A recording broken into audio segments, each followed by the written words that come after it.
Today we're going to cover everything you need to know about dropshipping taxes. And what I can promise to you, after watching this A to Z breakdown, you're going to have a clear understanding about everything when it comes to taxes and dropshipping and not getting in legal trouble when you're doing things. I'm literally going to give you a sheet how to track your profits. I'm going to show you how to manage all of your invoices. I'm going to show you how we set up our banks in a way to make it the easiest to file your taxes. And also I'm going to give you a bunch of little tricks on how to do this proper. I've been doing all of this since 2018, so I did it quite a few times, and I'm going to just tell you all the things you need to know right here. Without wasting any time, let's just jump right into the profit tracking sheet. And basically in here, just to keep it as simple as possible, where you basically put in the money you made today. Let's say you made $200 and this is the date today. And right away, you already see that your margins are not 100% right away, because what you want to do is always take 7% off everything right away. It basically covers all the payment provider fees, so PayPal, Shopify payments, all of these things, and leaves you with an extra little bit of margin. Now, these 7% are calculated a little bit too high, but this is what you want to have. You want to have a little bit of room for error, just to make sure that you're not miscalculating anything. And also, if there's going to be any refunds in here,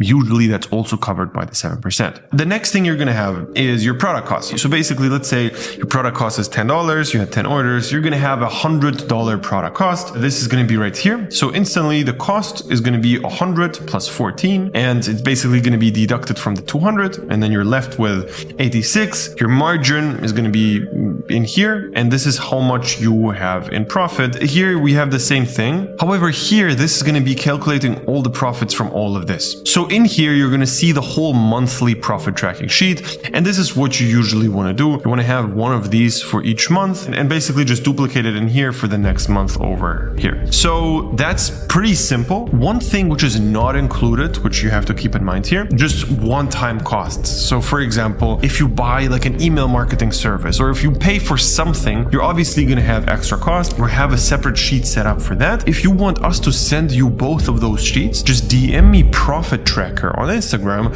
and I'm going to send it to you right away. So now that you have an overview over how much profit you have, you need to understand one very, very important thing, which is invoices. Every payment you ever made has to have an invoice. So you need to make sure that you have one drive, one doc, one something where all the invoices are in. So how you should be doing this is you take a Google Drive folder and put in all the store invoices you have for May. You have that Google Drive folder and then you paste it right in here. It's very, very important to have invoices for every payment you ever did. So for example, if you have 3 Shopify stores, you're going to have 3 invoices for each store. That's basically that. And then you have the supplier costs. You put all of them in here. You have the employee costs, Facebook ads, TikTok ads, and then other costs. All the invoices you've ever gotten are in here for each month. And that's how you ensure that you're safe. Whenever something happens, as long as you have all the receipts and all the invoices for every single payment which happened, it's fine. But it's very important to understand this, because if you're working with a random supplier, keep in mind, they're going to be not sending you invoices. They're going to be lazy about all the invoice stuff.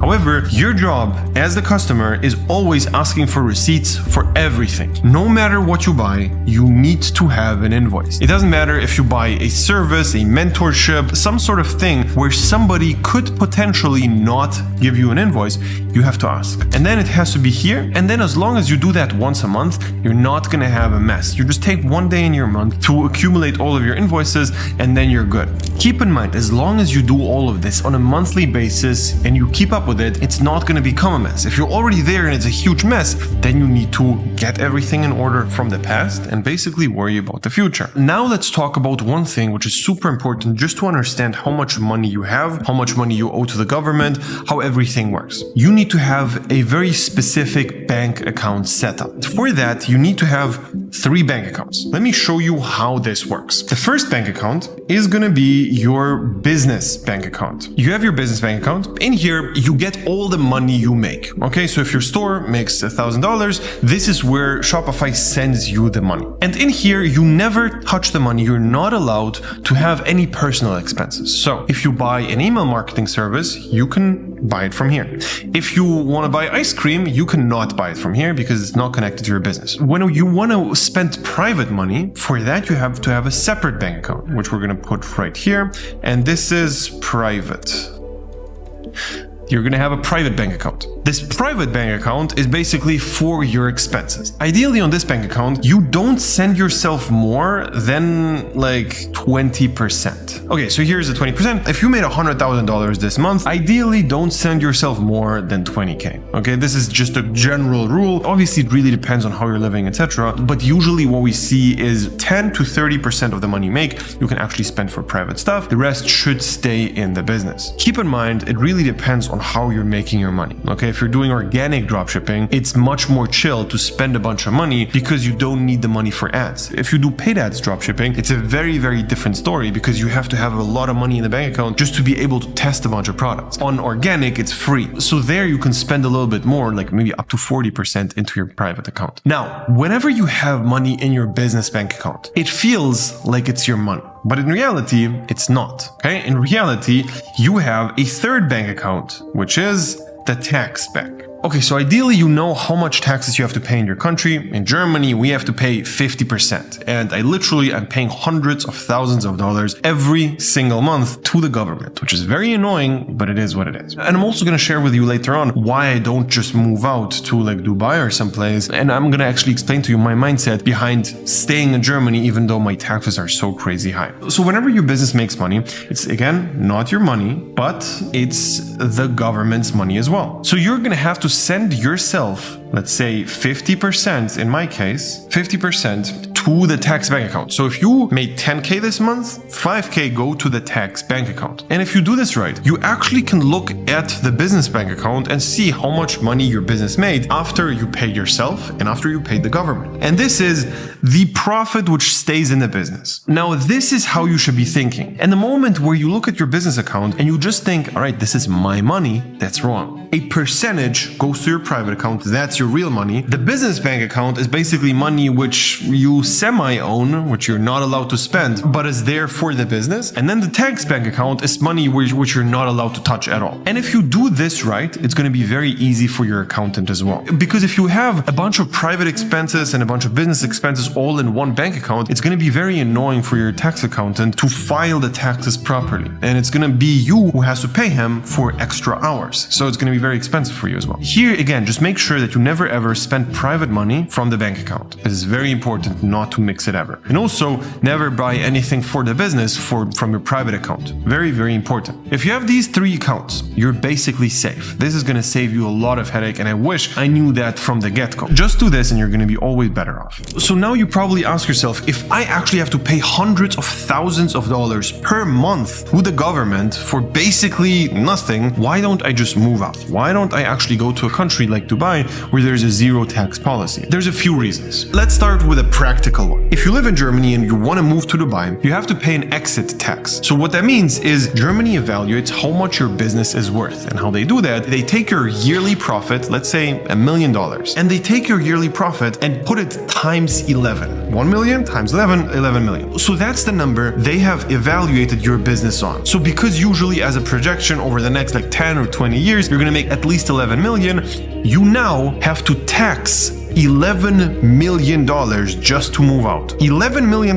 taxed per million you make, which if we're talking about 50%, that's like over $5 million, which I would have to pay in tax for every million I make per year, which is just ridiculous. Now, what this means, if you want to move out, you have to do it as early as possible. If you already made like 500K, $1 million, it's going to be much more difficult to move out because of the exit tax versus if you just move out right away before you do anything. But surprisingly, that is actually not the main reason why I don't move out. I had a bunch of periods in my business. I had periods where I made 10K a month. I had periods where I made 300, 400, 500K a month. I had periods where I made nothing. And what I learned is that the more money you have, the less you care about the exact number. For example, since I consistently make more than 50K in profit after tax per month, I don't really care that much if it's 50 or 100K. That jump, for example, doesn't feel that much different. So the happiness I would get from doubling doubling my money is not that significant. However, if I want to not pay taxes in Germany and I want to move somewhere else, my sacrifice is not being able to see my family on a weekly basis. I have like my friends here, my life, and everybody here. In the end of the day, I just noticed that I just want to do all of this business stuff, not for money,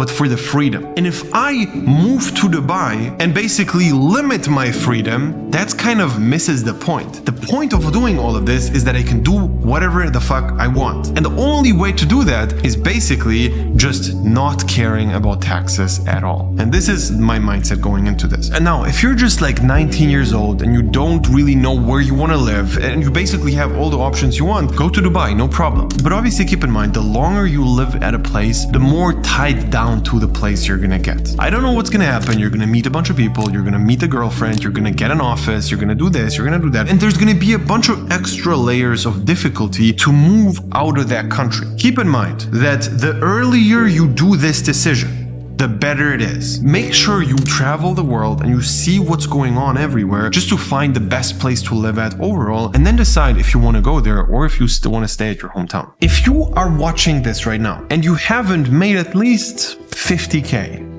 you're wasting your time. You've watched all of this tax guide, which is completely irrelevant for you because you're broke. Why are you watching this? Because you're worried about the government coming after you. Nobody cares about you before you made a bunch of money. Nobody gives a fuck about you before you have made a bunch of money. This means that if you made your $50, don't even think about taxes. Don't think about profit. Don't think about anything. Just make more money. Do more. And the moment you start worrying about all these problems, you're gonna just add extra layers of barriers, okay? Most people don't start with dropshipping because they hear about all the legal problems, all the taxes they have to pay, all of this, all of that, and they just contemplate all the problems which are gonna happen soon instead of just doing the first step. Because all these problems are not even real yet. You don't have to pay taxes. You didn't make your first sale. Make your sales first, and then start worrying about the rest. Every single day, you're gonna have to face a new problem. But 90% of these problems are gonna be invented. In reality, these problems are not even real. They're just random things which come up, which you think are a problem, but are they actually stopping you from making more money? No, so don't worry about them. This is the mindset I have going into everything. And recently I've heard a really interesting thing that Napoleon, the huge emperor, was doing a very, very similar thing. He basically had this mindset where every time somebody sent him a letter, he would not open it for 2 weeks. And the reason behind it was after 2 weeks, if he opens it and it's still a problem, then he's gonna start taking care of it. Usually 90% of the problems just solve by themselves without you having to worry about it. That's the mindset you should have. Just don't worry about bullshit. Focus on the most money-making things, which is how do I get more sales on my store? That's it. Now, obviously there's micro steps to that. And that's what we teach in our program. How you find winning products, how you scale them, and basically build brands out of them. Now, it doesn't matter if you're a complete beginner or you made a bunch of money, there's things which can be improved always. We have people who made millions of dollars join the program, and I just have to tell them one little thing about their average order value, about their conversion rate, which changes it by like 1%, and it changes the entire business forever because small changes make a huge impact on scale. And obviously, if you made a bunch of money, it's going to be so much easier to help you. If you didn't make any money, you shouldn't trust yourself at all. If you're broke, there's a reason for that. You made bad decisions so far. Don't let yourself dictate how you're going to keep doing your decisions. Make sure you have somebody on your side who's going to tell you what you're doing wrong, what to do, what not to do, and basically is going to take away the decisions from you. And this is what we do. We have calls with you on a weekly basis. We tell you what to do and what not to do, and we want to make sure that you only efficiently focus on money-making activities. And obviously, we're also going to teach you how to do all the legal stuff, but the main thing is how do you make more money with your dropshipping business? If you want to learn that, click the link below, sign up for a call, we see if it's a good fit.